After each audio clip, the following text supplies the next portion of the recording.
오늘은 게임 이론 중 영합게임과 비영합게임에 대해 알아보겠습니다. 백그라운드 두 번째 책에 수록된 게임 이론에 단순하고 포괄적 형태로 보아도 무방합니다. 여기서 기초를 쌓은 후 이권에서 경제학적으로 더 깊이 공부하게 됩니다. 오늘의 영상은 죄수의 딜레마와 패키지로 함께 공부합니다. 두 이론이 정리가 되면 경제학, 생물학, 진화, 사회학 등에서 상당히 다양하게 변모된 모습에서 동일한 이론을 발견할 수 있을 것이며 그에 걸맞게 적용하여 응용할 수 있을 것입니다. 그럼 시작하겠습니다. 다양한 종류의 게임이 있겠지만 모든 게임은 다음의 두 가지 형태로 크게 분류됩니다. 영합게임과 비영합게임입니다. 영합은 합이 0이 된다는 의미이겠죠? 편의상 플레이어를 2명으로 두겠습니다. 두 플레이어 간의 이득과 손실의 합이 0이 된다는 것이죠. 한쪽이 플러스 1이 되고 다른 한쪽은 마이너스 1이 되어 합이 0이 됩니다. 반대로 비영합 게임은 두 플레이어의 이득과 손실의 합이 0이 되지 않는 게임을 말합니다. 0이 되지 않는다면 경우의 수는 두 가지입니다. 합이 양수가 되거나 음수가 되겠죠? 이때 합이 양수가 되는 게임을 포지티브 썸 게임, 합이 음수가 되는 게임을 네거티브 썸 게임이라고 합니다. 간략히 정리하면 다음과 같습니다. 두 플레이어의 이득과 손실을 더한 후 그래프상에 0이 되는 지점이 영합게임, 위쪽에 양수가 되면 포지티브 썸 게임, 아래쪽에 음수가 되면 네거티브 썸 게임이 됩니다. 포지티브 썸 게임과 네거티브 썸 게임은 비영합 게임의 두 종류입니다. 이제 각각의 게임에 대해서 좀 더 자세히 알아보겠습니다. 앞에서 보았듯이 영합 게임은 한쪽에 플러스 1과 다른 한쪽에 마이너스 1이 만나 합이 0이 되는 게임입니다. 이는 다양한 의미로 해석될 수 있습니다. 참가하는 모든 사람의 이익과 손실을 합하면 0이 됩니다. 내가 이기면 상대는 반드시 져야 하며 내가 살려면 무조건 상대를 죽여야 합니다. 따라서 한 사람의 이익은 필연적으로 다른 사람의 손실이 된다는 의미도 됩니다. 또는 나의 모든 이득은 다른 참가자에게서만 획득될 수 있다는 의미도 됩니다. 모두 같은 의미입니다. 우리의 일상의 많은 부분이 영합게임으로 이루어집니다. 시험도, 직장도, 스포츠 경기에서도 살아남기 위한 모든 경쟁은 대부분 영합게임입니다. 이를 너무도 잘 나타내는 가사가 있어 소개합니다. 스웨덴 출신의 보컬 그룹 아바라고 알고 있나요? 뮤지컬과 영화, 맘마미아의 곡이 모두 아바의 곡입니다. 다음의 곡은 한 번쯤은 들어보았을 것입니다. I don't wanna talk about things we've gone through, though it's hurting me. Now it's history. I've played all my cards, and that's what you've done too. Nothing more to say, no more ace to play. The winner takes it all, the loser standing small beside the victory. That's her destiny. I was in your arms, thinking I belonged there. I figured it made sense, building me a fence, building me a home, thinking I'd be strong there. But I was a fool, playing by the rules. The gods may throw the dice, their minds as cold as ice, and someone way down here loses someone dear. The winner takes it all, the loser has to fall. It's simple and it's plain. Why should I complain? So tense, no self-confidence. But you see, the winner takes it all.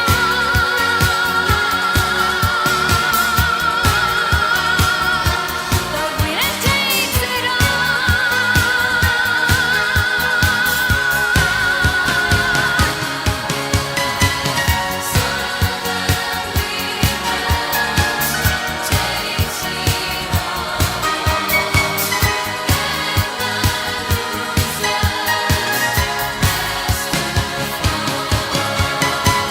이 곡의 제목이 위너 테이크스 잇 올입니다.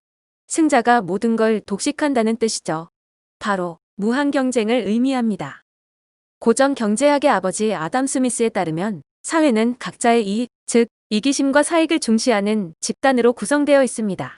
따라서 자연적으로 각 개인은 질서와 안정보다는 갈등과 투쟁을 통해 승자가 되기를 원합니다.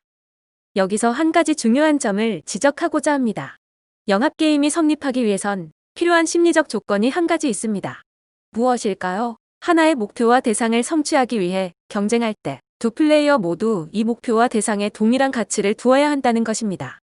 서로가 금메달에 대해 동일한 가치를 두어야 최선의 노력을 다해 경쟁이 이루어지고 승자와 패자가 결정되게 되는 것입니다.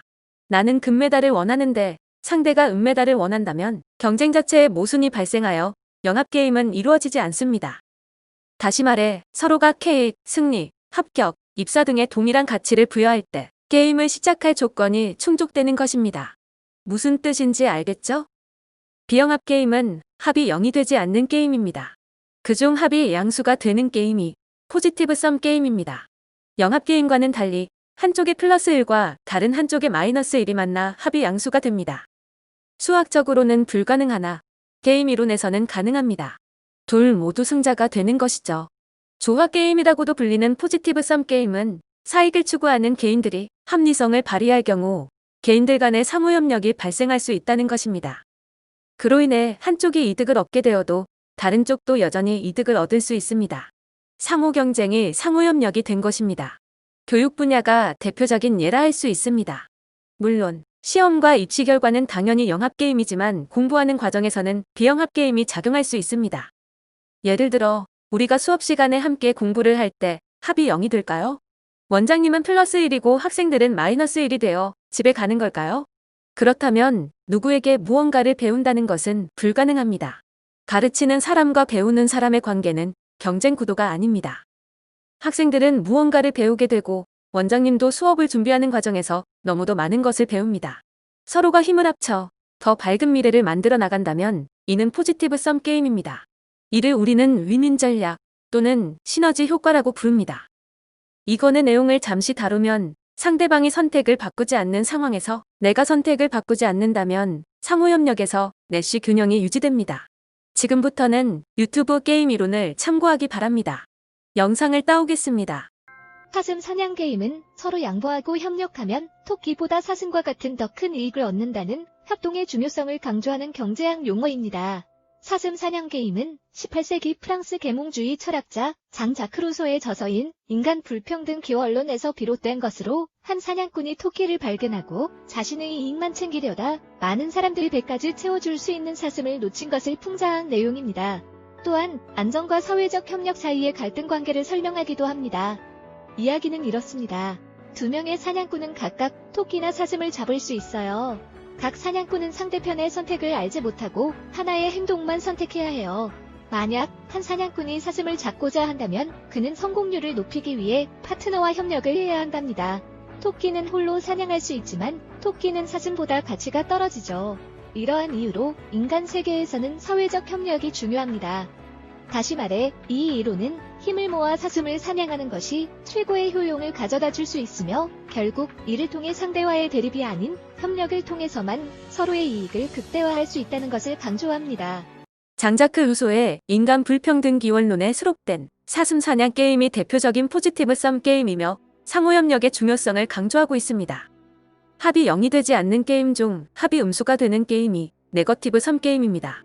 한쪽에 플러스 1과 다른 한쪽에 마이너스 1이 만나 합이 음수가 됩니다. 이 권에 수록된 승자의 저주가 대표적인 네거티브 썸 게임입니다. 사익을 추구하는 합리적 개인들 간의 상호협력이 발생하는 것이 아니라 이전투구가 발생합니다. 이전투구는 진흙탕에서 싸우는 개라는 뜻으로 볼성사납게 서로 헐뜯거나 이익을 차지하려고 지저분하게 다투다가 결국 둘 모두 진흙을 뒤집어 쓴 꼴이 되는 것이라고 국어사전에 정의되어 있습니다. 과도한 경쟁으로 양쪽 모두 손실을 입게 되는 상황입니다. 역사상 대부분의 전쟁은 네거티브 썸 게임으로 종말을 맞습니다. 승자가 진정한 승자가 되지 못하고 마치 저주에 걸린 듯 승자가 패자와 비슷한 꼴이 되어버립니다. 2차 대전의 승자는 누구인가요? 진정 그들이 승자인가요? 이 권 승자의 저주에서 자세히 배우도록 하겠습니다. 이를 너무도 잘 표현한 단어가 있습니다. 바로 밥그릇 싸움입니다.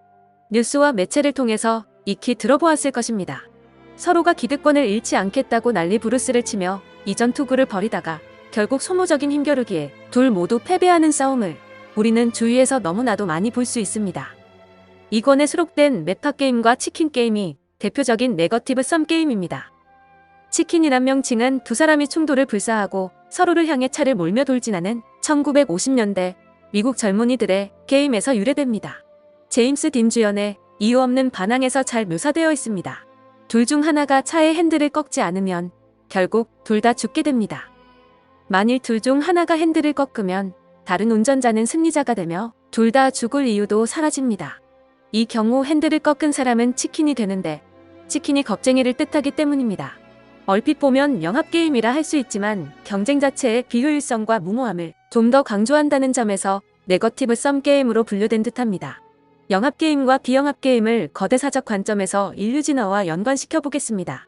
원시 인류에서부터 현대 인류에 이르기까지 인류는 점진적으로 남아 영합게임에서 비영합게임의 포지티브 썸게임으로 진화하고 있습니다. 기원전 1만 년 전 농업혁명이 발생하여 인류는 정주형 농업의 정착 생활을 시작합니다. 수렵과 채집 사회에 비해 농업사회는 포지티브 썸게임입니다. 하지만 농업사회 역시 땅의 크기로 인해 산출량은 제한된 고정사회이며 그로 인해 더 나은 삶을 살기 위한 방법이 제한되어 있습니다. 점점 인구가 늘어나면서 경제적 불평등은 심화됩니다. 인간 불평등 기원론에서 자세히 공부하도록 하겠습니다. 그러던 중 17세기와 18세기에 산업혁명이 발생합니다. 기계의 발전으로 농작물의 생산량이 폭증하게 되며 그로 인해 농업에 불필요한 임원들이 대도시로 이동하여 다양한 산업에 종사하면서 산업부문 역시 폭발적으로 성장합니다. 개인의 부가 축적되자 모든 사회구조는 개인의 풍부한 잠재력을 실현하는 사회로 변모합니다. 따라서 농업사회에 비해 산업사회는 다분히 포지티브 썸게임이라 할 수 있습니다. 농업사회에서 추장사회로 무자의 출현으로 문명이 탄생하고 결국 국가가 탄생하면서 다양한 시행착오를 거쳐 민주주의에 이르기까지 역사는 영합게임에서 비영합게임의 포지티브 썸게임으로 진화해왔고 또한 진화 중입니다. 조금 더 깊이 연구해 보겠습니다. 그리스 로마 시대 이후의 역사의 흐름을 보면 다음과 같습니다. 그리스 로마 문명이 알렉산더 대왕에 이르러 전 세계적으로 확산되면서 헬레니즘 문화를 창조합니다. 하지만 이후 중세 암흑기에서는 어떠한 발전도 없이 퇴보합니다. 그러자 고대 그리스 로마 문화로의 복귀를 외치며 이탈리아 피렌체에서 르네상스 운동이 벌어집니다. 여기서 궁금한 점이 있습니다. 오랜 기간의 중세 암흑기 동안 문화가 단절되었음에도 어떻게 그리스 로마 문명을 기억하여 르네상스 운동이 벌어지게 된 걸까요?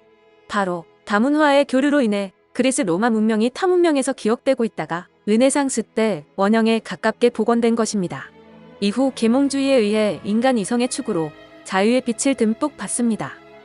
그리고 이어진 제국주의 동안 인류는 다시 퇴보합니다. 하지만 계몽주의의 영향력이 고스란히 다양한 개인과 문화에 기억되어 있다가 수많은 시행착오 끝에 오늘날의 민주주의에 이르게 됩니다. 리처드 도킨스의 밈이 떠오릅니다. 아무튼 여기서 알 수 있는 내용은 인류는 다문화 교류를 발전시켜 한 특정 문명이 소멸되더라도 다시 교류를 통해 소멸된 문명을 원형에 가깝게 복원할 수 있다는 것입니다. 인류는 사회적 인간의 뿌리를 둔 상태에서 교류를 통해 점진적이지만 포지티브 썸게임으로 진화하고 있습니다. 다시 말해 포지티브 썸게임으로의 진화의 조건은 문명의 교류입니다. 여기서 수능에 출제되었던 내용을 보겠습니다. 기술에 앞섰던 중국이 근대에 이르러 유럽에 밀려 산업화를 이루지 못한 이유는 무엇일까요? 그렇습니다. 폐쇄성을 통한 교류의 단절입니다. 그와 더불어 자유의 억압을 들 수 있습니다. 문명의 발전은 인구에 비례하지 않습니다. 개방성과 자유에 비례합니다. 마지막으로 한 가지 개념만 정리하고 마치겠습니다.